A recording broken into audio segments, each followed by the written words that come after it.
ဒီမှာမမဒီဟာမမရိုးရိုးရှိတွေလက်မလီလေးနဲ့ချုပ်ပြမှာဖြစ်ပါတယ်နော်ဒီမှာသူ့ရဲ့အစကတကိုက်ပါနော်တကိုက်ဆိုတော့ချုပ်မဲ့လူရဲ့အရှိခါအရှိက21ရှိတယ်အတင်နော်21ရှိတယ်ရင်က40ရှိတယ်နော်အဲ့တော့ဒါအနမ်းသေးတယ်မမတို့ကဒီမှာတကိုက်ဒါအထက်အောက်မှာတက်လွှာရှိရလေအဲ့တော့ဒါတထောင်အောက်ကတထောင်ဆိုတော့တကိုက်နဲ့ဒီမှာတစ်ထွာလောက်ရှိတယ်နော်တကိုက်နဲ့တစ်ထွာလောက်ပဲရှိတယ်အဲ့တော့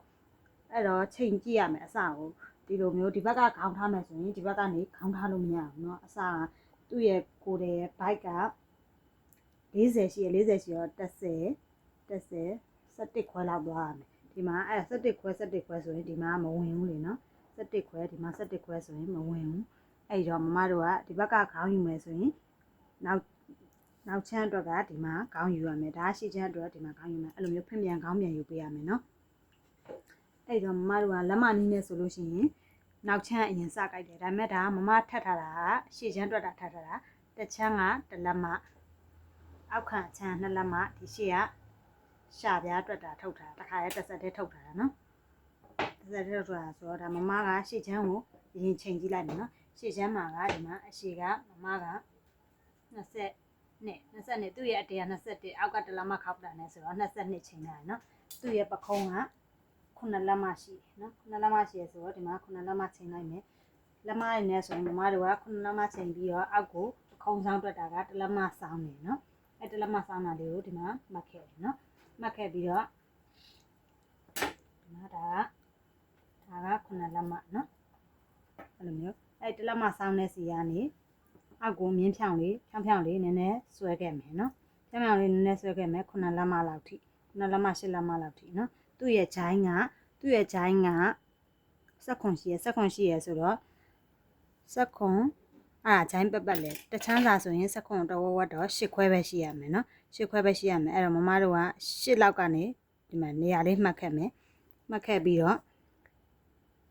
ဒီအချမ်းသေးဘက်ကနေနော်အချမ်းသေးဘက်ကနေသူ့ရဲ့ရင်နေရာကိုတိုင်းမယ်နော်ခုနက10လက်မလောက်ဆုံးတဲ့နေရာရင်နေရာသူ့ရဲ့ရင်က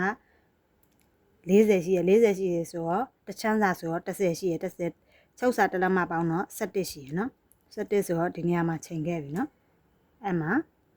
ဒါချိန်ုံပဲချိန်ခဲ့မယ်နော်ချိန်ုံပဲချိန်ခဲ့ပြီးရင်သူ့ရဲ့ရင်တွေကဒီလောက်ထိရောက်တယ်ဆိုတော့မတို့ကဒီထိသွားယူမယ်ဆိုလို့ရှိရင်သူ့ရဲ့ရင်ကဒီမှာဒီလိုမျိုးခုနပကုံးဆောင်တစ်လက်မနဲ့ပြန်တိုက်ကြည့်မယ်ဆိုရင်ဒီမှာ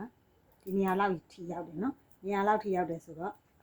အဲ့တော့ဒီနေရာမှာထပ်ပြီးတော့ရင်းနေရဝင်စေးလားဆိုတော့ရင်းနေရ17မဝင်တော့ဘူးလीနော်မဝင်တော့ဘူးဆိုတော့မမတို့ကဒီနေရာလောက်ကနေပခုံးမဲ့ယူလို့ရတော့မယ်နော်ပခုံးမဲ့ယူလို့ရတော့မယ်ဆိုတော့ဒီထိတ်ထိသွားယူပြန်ရင်လေဒီကနေဒီလိုစောင့်ကြည့်လိုက်ရင်10လက်မလောက်စောင့်ကြည့်လိုက်လို့ရှိရင်17ကဒီနေရာလောက်ထိမရဘူးလေသူ့ရဲ့ရှည်ချမ်းတွက်တာ17ကဒီလောက်ထိရောက်တယ်ဆိုတော့လေနော်အဲ့တော့မမတို့ကမှန်းချင်တဲ့သူ့ရဲ့ဒီ10လက်မ10ခွဲရောက်လောက်မဲ့နေရာကနေပခုံးယူလိုက်မယ်နော်နောက်ချမ်းတွက်တာအဲ့တော့ပခုံးယူလိုက်မှာမအဲ့တော့ဒီနေရာလေးကနေနေရာလောက်ကနေပခုံးယူလိုက်မယ်နော်ဆွဲကြည့်လိုက်မယ်9လက်မနော်သူ့ရဲ့ပခုံးက9လက်မရှိရဲ့အောက်ကို1လက်မစောင်းမယ်နော်1လက်မဆင်းမယ်နော်1လက်မဆင်းမယ်ပြီးရင်ဒီပခုံးထိပ်ကနေအောက်ကိုသူ့ရဲ့ဂျိုင်းက10ခွဲ16ဆို10ခွဲရှိရဆိုတော့ဒီနေရာလေးမှာမှတ်လိုက်မယ်နော်10ခွဲခုနဟိုဘက်မှာရှည်ချမ်းမှာချိန်ခဲ့တော့10လက်မလောက်နဲ့ချိန်ခဲ့ဆိုတော့ဒီ10လက်မနေရာလောက်မှာမှတ်လိုက်မယ်နော်ပြီးရင်အဲ့10လက်မဆုံးတဲ့နေရာကနေရင်းနေရယူမယ်ရင်းက17ရှိရဆိုတော့ဒီမှာ17ချိန်မယ်နော်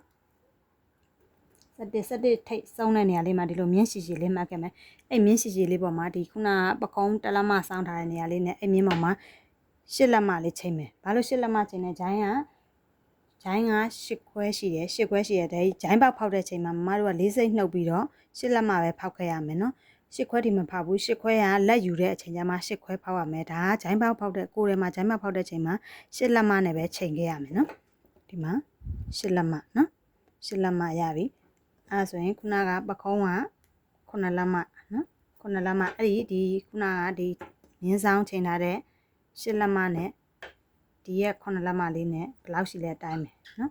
ဘယ်လောက်ရှိလဲဆိုတော့ဒီမှာ4လက်မရှိရဲ့အဲ့4လက်မဆုံးတဲ့နေရာကနေအထက်ကို4လက်မပြန်မှတ်မယ်နော်4လက်မပြန်မယ်ဒီကပကုံးဆောင်တဲ့စီကနေအောက်ကိုမြင်းဖြောင်ဆွဲခဲ့လို့ရတယ်4လက်မဒီမှာမှတ်ခဲ့ပြီ ပြီးပြီဆိုလို့ရှိရင်ဒီမှာ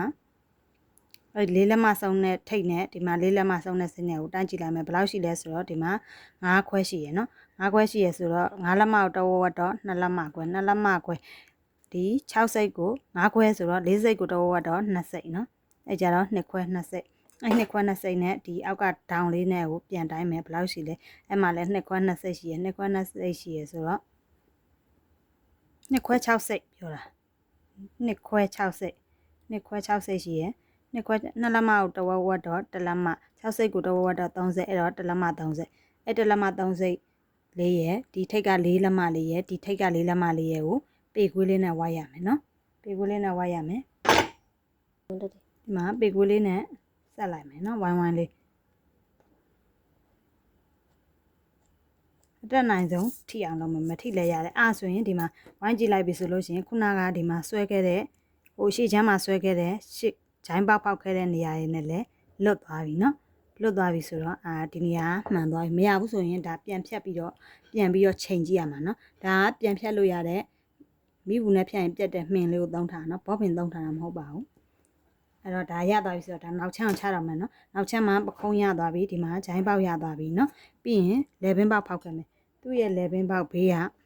3လက်မအရင်ဖောက်ခဲ့မယ်နော်3လက်မပြီးရင်ဒီခုန1လက်မစောင်းထားတဲ့နေရာလေးနဲ့စောင်းလိုက်မယ်အဲ့ဒါဆိုရင်ဒါကပခုံးဆောင်ရသွားပြီနော်ပြီးရင်နောက်လေပင်ပေါက်ဖောက်မယ်နောက်လေပင်ပေါက်ကဒါကနည်းနည်းပိန်နေဆိုတော့1လက်မခွဲလောက်ပဲဖောက်မယ်1လက်မခွဲနေရာကနေကိုယ်ရဲ့အတွင်းဘက်ကို1လက်မလောက်လေးမှတ်လိုက်မယ်ပြီးရင်ပေခွေးလေးနဲ့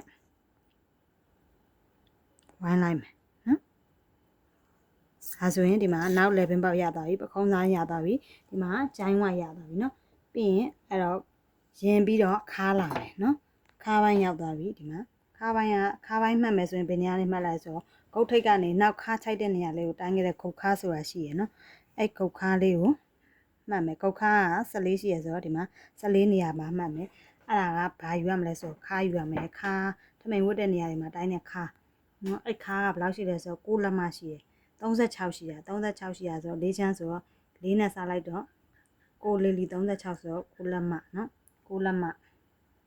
ချုပ်စာက1လက်မ60ရှိတယ်နော်ချုပ်စာက1လက်မ60ရှိရယ်အဲ့တော့ဒီမှာချုပ်စာနဲ့တောက်စာနဲ့1လက်မ60ရှိရယ်အဲ့တော့ခုနရင်ဆုံးတဲ့နေရာနဲ့အခုဒီခါဆုံးတဲ့နေရာလေးနဲ့ကိုရင်းဖြောင်လေးဆွဲခဲ့မယ်အားဆိုရင်ဒီမှာနော်ခါပိုင်းထိတဝက်ရသွားပြီပြီးရင်ကိုရှည်ခြင်းနဲ့အရှည်ဆွဲမယ်ရှည်ခြင်းနဲ့အရှည်ကခုနဒီပခုံးမှတ်တဲ့ထိတ်ကနေဆွဲခဲ့မယ်နော်ဒီမှာ18 20 22ပေါ့နော်22အဲ့ဆိုရင်လက်ယူအောင်မှာအတွက်ကမမတို့ကလက်ကဘယ်လောက်ယူရမှာလဲ8လက်မယူရမှာခုနမခါရှည်လေးတိုင်းနေရနော်ခါရှည်လေးကဒီမှာ18ရှိရနော်18ပြီးရင်18 19 20 21ပဲယူလိုက်တော့မယ်နော်21ပဲယူလိုက်တော့မယ်ဟိုချမ်းရှေ့ချမ်းမှာတော့ချိန်ကြည့်ခဲ့တာချုပ်စာ1လက်မအောင်ဆို20ချိန်ခဲ့ရနော်ဒါကဒီဘက်ကနေမမတို့ကဒီမှာလက်ယူရအောင်မှာဆိုတော့လေနော်မလောက်မှာဆိုလို့လက်ကသူ့ရဲ့လက်အရှိကိုက8လက်မရှိရဒီမှာကြံနေရလဲ8လက်မလောက်ပဲကြံနေရဆိုတော့လေနော်အဲ့တော့မမတို့က21ပဲယူလိုက်တော့မယ်နော်ဒီမှာလေးမှာ white အောင်မယ်ဆိုရင်ရပါတယ်21ခွဲထိယူခွဲလို့ရတယ်နော်21ခွဲယူလိုက်မယ်နော်အဲ့21ခွဲကနေဒီဘက်ကိုရင်းဖြောင်လေးတားလိုက်မယ်နော်21ခွဲကနေရင်းဖြောင်လေးတားလိုက်မယ်ပြီးရင်သူ့ရဲ့ bite ပတ်လည်က40ရှိရ40ရှိရဆိုတော့10မှတ်မယ်နော်10 4 40လေးနော်အဲ့ဒါ10ပြီးရင်ချုပ်စာရဲ့ချုပ်စာ1လက်မှာတောက်စာ4စိတ်နော်ခါမှာတော့ချုပ်စာက1လက်မှာတောက်စာ6စိတ်ခါမှာတောက်ကပိုကြီးမှာမလို့တောက်ပိုင်းလေးရလေးနော်အဲ့တော့ဒါဒီမှာ1လက်မှာခွဲအဲ့တော့1လက်မှာခွဲဒီမှာ1လက်မှာခွဲစုံပြီနော်ပြီးရင်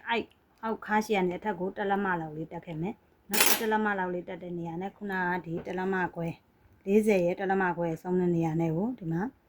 ပေခွေးနဲ့ဝိုက်ခဲ့မယ်နော်ပေခွေးနဲ့ဝိုက်ခဲ့မယ်အဲဆိုရင်အောက်ခါရောက်ရပြီပြီးရင်အဲ့ဒီခါဝိုက်ထိတ်နဲ့ဒီခါနဲ့ကိုဒီမှာဆက်လိုက်ပြီဆိုလို့ရှိရင်အဲဆိုရင်ဒီမှာ မတို့ကလေဘင်းပေါက်လည်းရသွားပြီပခုံးဆောင်လည်းရသွားပြီဂျိုင်းဝိုက်လည်းရသွားပြီဒီမှာဘေးကခါလည်းရသွားပြီအောက်ဝက်လည်းရသွားပြီအဲ့ဆိုရင်ဒီမှာမတို့ကဒီအတိုင်းညှက်လိုက်ရုံပဲနော်ညှက်ပြီးပြီဆိုလို့ရှိရင်မတစ်ခါရတောက်ထိုးပြလိုက်မယ်နော်ဒီနောက်ချက်မှာတောက်ထိုးမယ်ဆိုလို့ရှိရင်အပေါ်ဆုံးထိတ်တောက်ကတောက်စာမပါခဲ့ဘူးဆိုတဲ့အတွက်ဘယ်နေရာမှာထိုးမလဲဆိုတော့ဒီဂျိုင်းနဲ့တန်းလောက်ဂျိုင်းနဲ့တန်းဒါမှမဟုတ်ဂျိုင်းအောက်တစ်လက်မှ6လောက်ဒီမှာတော့မမဒီမှာ6လက်မှထိုးလိုက်မယ်နော်ဘေးကနေယူမယ်ဆိုရင်ဘေးကနေတောက်အကျယ်က3ခွဲယူမယ်နော်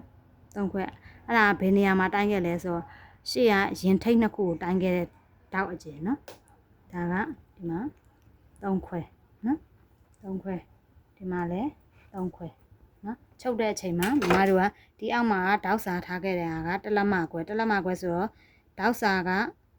4စိတ်တောက်စာက4စိတ်ချုပ်စာတစ်လက်မတောက်စာ4စိတ်ဆိုတော့ဒီမှာတစ်ချမ်းဆိုရင်ဟိုဘက်2စိတ်ဒီဘက်2စိတ်အဲ့2စိတ်ဒီမှာ6စိတ်ထားခဲ့ဆိုတော့ဟိုဘက်3စိတ်ဒီဘက်3စိတ်အဲ့ဒီတောက်စာ2စိတ်ရ3စိတ်ရဒီလိုလေးဖောင်းဖောင်းလေးလောက်ခဲ့ပြီးရင်ဒီမှာရှူသွားမှာနော်အဲ့ဒါပြီးလို့ရှိရင်ဒီတောက်အမှတ်တွေကတစ်ချမ်းနဲ့မဟုတ်လေဟိုဘက်ပါမှတ်မှာဆိုတော့ဒီလိုလေးလှန်ပြီးတော့ဒီဘက်မှာလည်းမှတ်ခဲ့မယ်ပြီးရင်ဒီဘက်ကနေဒီဘက်မှာလည်းမှတ်ခဲ့မယ်ပြီးရင်ဒီကနေ